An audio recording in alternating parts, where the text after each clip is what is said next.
Hey guys, thank you so much for tuning in to now our third training video for all of you who are wanting to be small group leaders. In our first video, we talked about some of the mindset we want you to have as a leader going forward. In our second video, we talked about 5 goals that we want you to be thinking about over the course of your small group season. These are like umbrellas of things you want to be looking at, like how are we building into these various different areas in this season of small groups. In this video, we want to talk about how can you prepare for your very first meeting. And now this is an important topic because your first meeting helps to set some foundation as well as get some momentum going for the rest of your small group season. And there's a lot of content that you can think about and that we're going to cover, but a lot of material and aspects that we want you to be thinking about in advance to your very first meeting, so that your very first small group meeting, when it's most likely you'll have the largest crowd there, that you can get the most out of that very first meeting. So we're going to start with the very first one, all right? So instead of saving the best for last, we are going to start off with the most vital thing that you need to do to prepare for your first small group meeting, and that's prayer. We are very passionate about prayer here at our church. And something we talk about a lot is that nothing significant happens in the kingdom of God outside of prayer.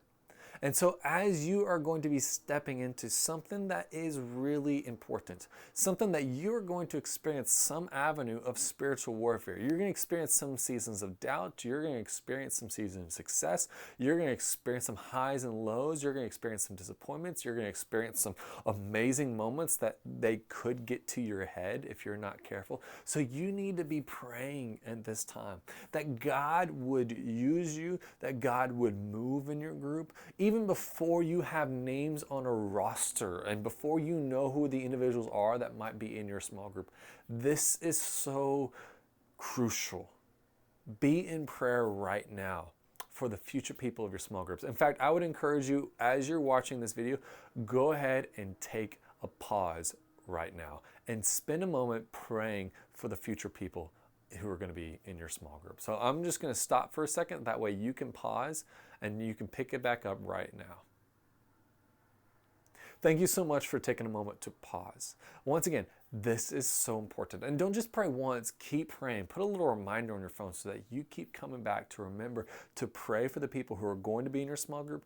And as your group goes on, that you're having daily times of stopping and saying, God, thank you for the members of my small group. Please work in their lives. So that's step number 1 to prepare for your small group. Step number 2 is to invest in your own soul. Now this is important, and it kind of goes back to some of the earlier content in our previous videos. But this, if you're going to be a leader and you're going to help to make disciples, you got to make sure that you're a disciple as well. And you got to make sure that you have rhythms and habits in your life that draw you into a deeper love for God, that fill your cup, and that help you to come to group the best version of yourself that you currently are walking with Jesus. So spend some time, make sure that you have habits and rhythms in your own life that when you come to your group, the people in your group, they're not expecting a perfect person, but they can expect someone who loves Jesus and has a rich, dynamic walk with Jesus that is a blessing unto them, because your cup, you're going to be pouring into the cups of other people. So make sure that you're coming back and you're having an intimate relationship with Jesus. So invest in your own soul and in your own walk with Jesus as you lead into your future small group meeting. Here's a third advice. Make the big ask.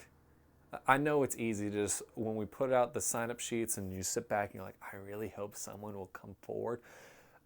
But most of the time, people will sign up, not because they see a sign-up sheet, but because you ask them. In my history of running small groups, some of the most committed and amazing life-changing stories I've seen in small groups came about from people I had the courage to reach out to and say, hey, I would love to take this journey with you. And I would love it if you'd be part of this study. Or, hey, this study, I've gone through it before and I think you would benefit a lot from it. When you make the big ask, yes, I'll be honest, sometimes you will get a no, and you have to be prepared for that. And that goes back to the previous statement of investing in your own soul, of being aware that you're going to go through times of disappointment, and how are you going to handle that? But when you get that yes, let me tell you, it is an incredible feeling.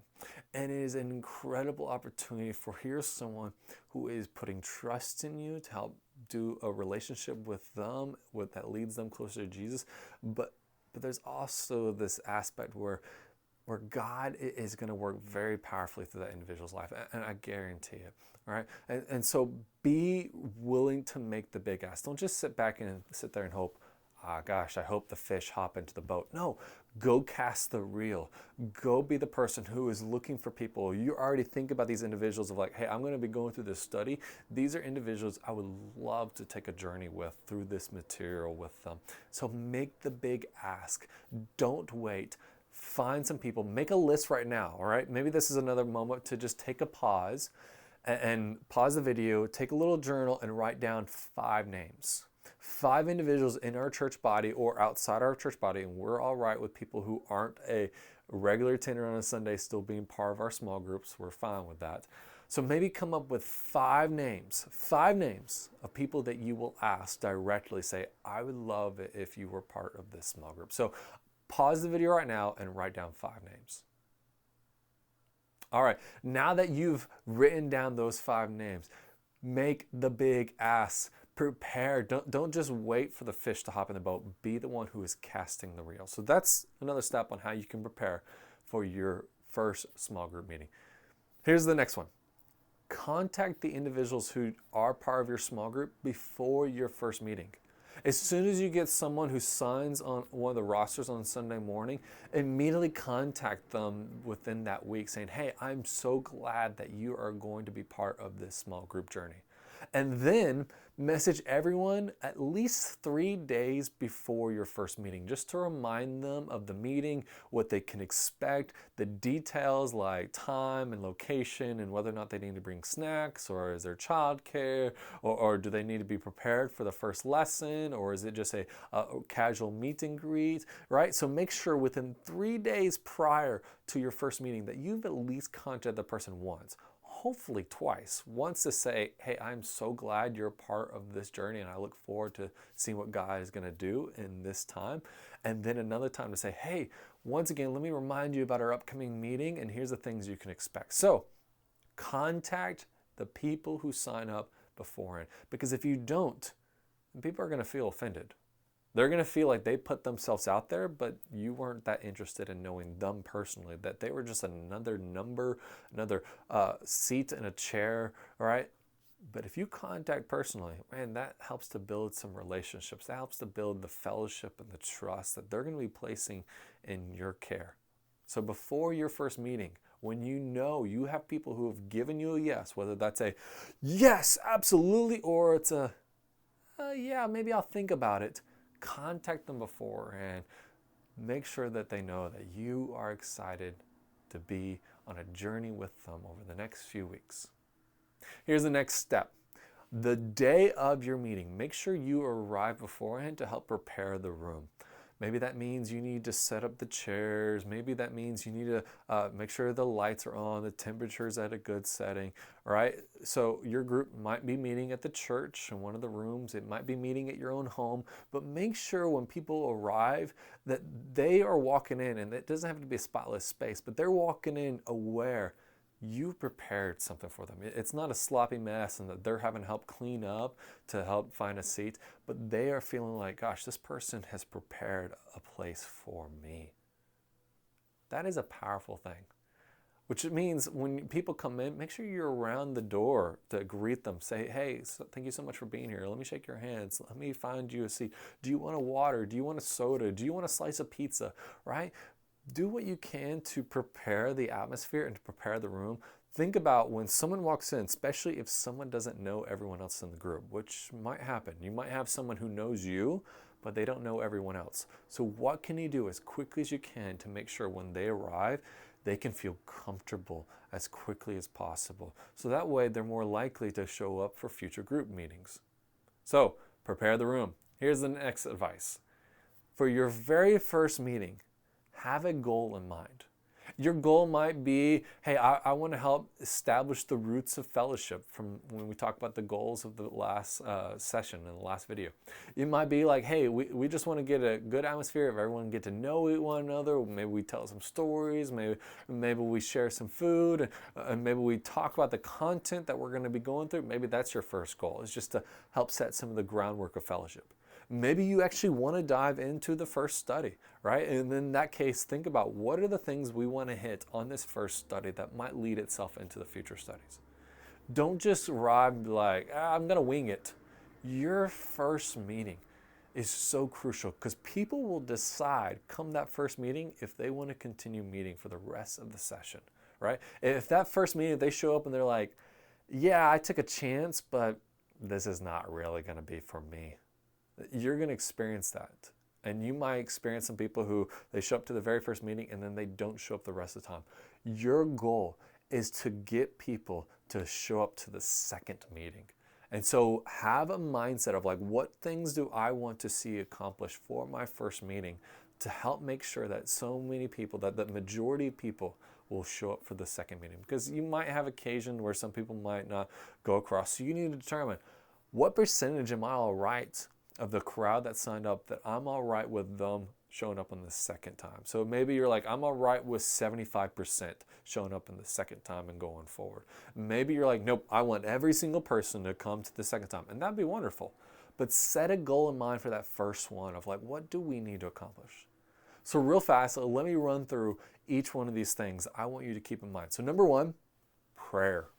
Be praying ahead for the people who are going to be in your group. Be praying right now that God would use this next season of your small group experience to do some powerful things in your heart and the lives of the people in your group. So number one, pray. Number two, be investing in your own soul. Establish some rhythms and routines in your life that daily fill your cup, that help you draw a little bit closer to Jesus, and be prepared so that when you're with your group, you are presenting a soul that is healthy with God, a soul that loves God and loves people to help lead others deeper down the road of loving God and loving people too. So number one, pray. Number two, invest in your own soul and your own discipleship and your own walk with Jesus. Number three, make the big ask, right? Be bold, be brave, be all right with people saying no, but still ask people. Come up with 5 names and ask those individuals, hey, I would love it so much if you were part of this small group. Even if you're like, hey, I've been a leader of this small group before and I have the same people every week, it is still powerful, right? Especially when we take a break in our small groups, to still come back and be like, hey, we're going to do this next study and I really would love it if you could be part of this again. I know you've been part of it in the past and I know you're always faithful. I just want you to know I'm excited and I would love it if you would be part of this group again, right? So at least come up with 5 names, right? So number one, pray. Number two, invest in your own soul. Number three, make the big ask, right? Number four, contact beforehand, at least once, hopefully twice before your first meeting, giving them details, letting them know what they can expect, and letting them know your feelings and excitements about them being part of the small group. All right. So number one, pray. Number two, invest in your soul. Number three, make the big ask. And number four, contact beforehand. And number five, prepare the room. Make sure people come in and they are seeing something of like, hey, this is someone who has prepared a place for me. This is someone who cares about being hospitable towards me. They want me to feel welcome. They want me to feel like I am safe and seen and loved, and I have a place to belong and a place to grow, and there's fellowship that can happen here. Prepare the room. So pray, invest in your soul, make the big ask, contact beforehand, prepare the room, and then finally set a goal for your first night. Have a plan in place of what are you going to talk about, what are you going to do, what are the things you want to make sure that you touch on so that people walk away and they know certain information, they know certain experiences and material and all that, but you have a goal in mind. You're not just winging it for your first night. The first night might be one of the most important nights of the entire journey that you're taking. So have a goal in mind of what are some things we want to see happen and accomplish and touch on and make sure that it's expressed and make sure people feel and know by the end of the night when we say See you next week, right? So once again, pray, invest in your soul, make the big ask, contact beforehand, prepare the room, and set the goal for the first night. If you do these things, you will lead well for your first small group experience.